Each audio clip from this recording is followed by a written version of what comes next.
Ford's infamous calculation deemed 180 human lives worth merely under 11 million. How did corporate greed lead to such a tragedy?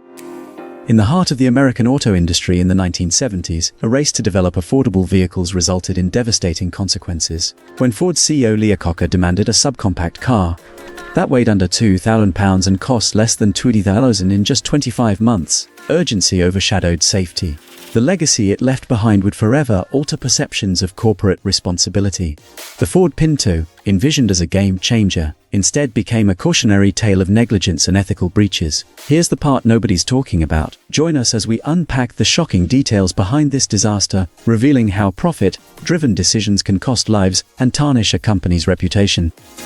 The Ford Pinto was launched to compete with an influx of foreign subcompacts like the Toyota Corolla and Honda Civic in the early 1970s, a period marked by an oil crisis and economic downturn. Designed to be affordable, quick, and efficient, the Pinto was a tantalizing prospect for budget-conscious consumers. However, the decision to use a rear-mounted fuel tank created a catastrophic flaw. This design choice was not simply an engineering oversight, it exposed a fundamental disregard for human safety. Here's the part nobody's talking about.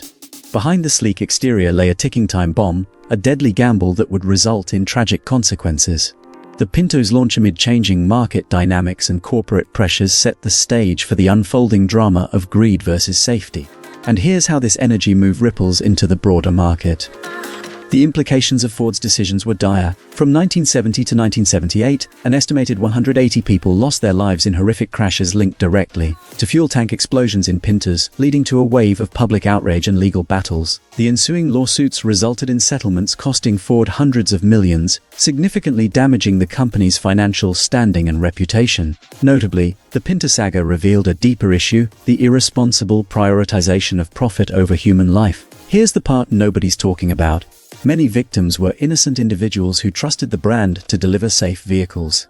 Ford's internal communications revealed a culture where the corporate ethos was calculated risk-taking, sidelining moral obligations.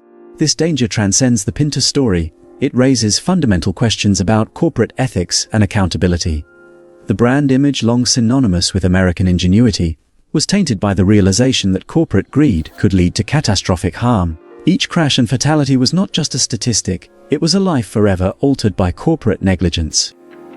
In today's automotive landscape, the lessons from the Pinto disaster remain hauntingly relevant. The industry has evolved, yet the persistent drive for profit still raises concerning questions about safety.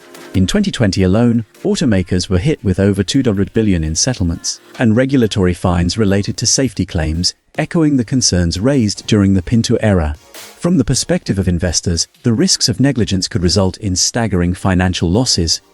Here's the part nobody's talking about. If a corporation were to overlook safety standards, they wouldn't just face legal retribution, but also a potential collapse of consumer trust. Historical patterns suggest that regulatory bodies may tighten safety standards in response to incidents, which could drastically impact production costs and profits. The looming question is whether we have truly learned from the past or if history is doomed to repeat itself. Are there companies today that might be facing pitfalls akin to those experienced by Ford?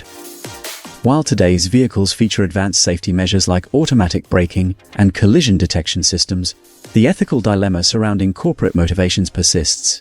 Ford has indeed made strides since the Pinto, investing heavily in electric vehicles and sustainable practices. However, as they rush to enter the electric vehicle market, one must question whether they are repeating past mistakes, this time with batteries at stake. The pace of innovation could potentially foster new safety oversights. Investors should closely monitor Ford's developments in safety regulations, especially as they transition towards electric models, which may present unforeseen challenges. Here's the part nobody's talking about. The upcoming years will be critical. Regulatory changes arising from safety reviews could influence stock performance substantially. Vigilance is essential for investors to ensure that lessons from the Pinto are applied to safeguard future investment. In retrospect, the Ford Pinto disaster serves as a chilling reminder of the consequences of prioritizing profit over safety.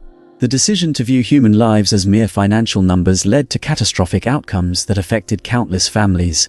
It is essential for corporations to recognize that ethical considerations should never be sidelined in favor of financial gains. As we dissect these events, my verdict is clear: prioritize ethics or risk repeating history's mistakes. The stakes couldn't be higher. This is not simply a story about cars, but an unfolding narrative of moral responsibility. Here's the part nobody's talking about. Stay vigilant, as the implications of these choices extend beyond Ford into the broader corporate world where lives and livelihoods hang in the balance. In our next episode, we're diving deep into the Challenger disaster. What were the overlooked warnings, and how did they contribute to the tragedy? Engage with us in the comments on your thoughts about the Pinto disaster. Understanding these monumental failures is vital for making informed investments. Don't miss out, stay informed, because your portfolio's future may depend on it.